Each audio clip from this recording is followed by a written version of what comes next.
Dr. Umar, I'm here on YouTube listening to one of your speeches, and in one of your you suggest that half of the black males might have to be killed. I would like you to address that, because I do research people before I give them my money.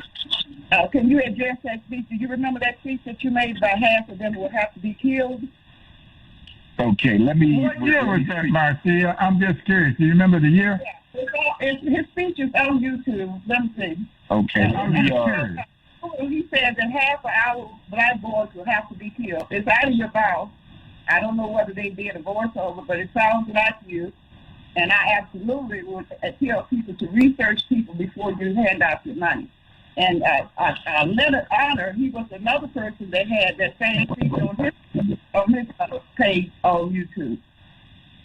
Okay. May I respond? Remember that when we go shop. Remember that when we shop at Home Depot, too. Okay, Minister.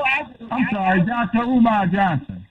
Yes, let me respond. Let me respond, man. Let me respond, man. I got you, my Dr. Johnson. Okay, I'm so glad you said what you just said, Elder. Let's remember to be so critical when we go spend billions of dollars with these white businesses.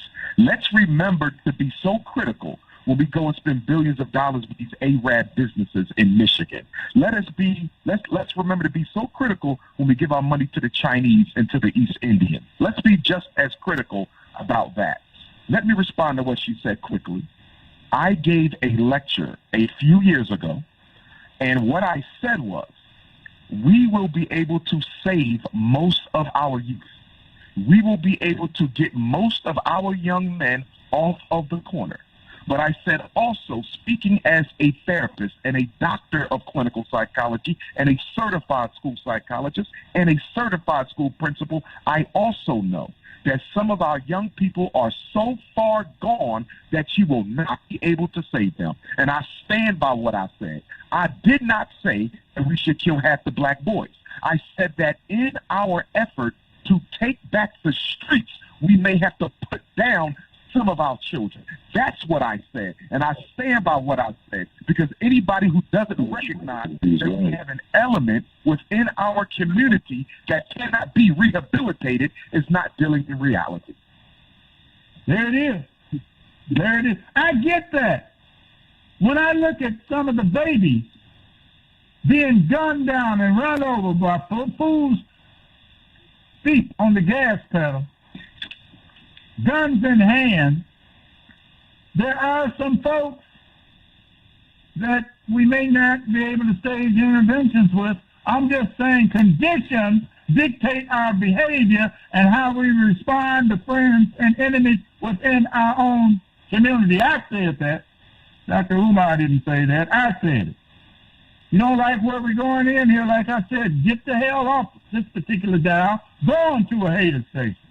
Kabaka. You're on the air. Talk to us, Tabaka.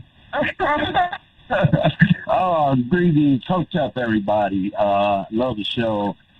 Prince of Pan-African, I love what you're saying. First and foremost, let me make my announcement. Operation Breadbasket. We're at Brewster Homes today, Brush Park. We already dropped off Gary over there with Davo. At 2 o'clock, Operation Breadbasket with Best for Vets, Glass Detroit, and other partners. We give out food. But the question, I love what you're saying, Prince, because as well as, and Sam, you ain't saying it, I'm saying it. In the Haitian Revolution, they took out all those that they know that were against the revolution first. You got to take out what is not going to be beneficial for the uprising, you know. And one thing that Nat Turner said, you know, Jesus told y'all, he can't come, I'm here, this is what we got to do. You know, I love what you be saying, brother, because people don't understand. My main thing about drugs, and the worst drug out, is sugar.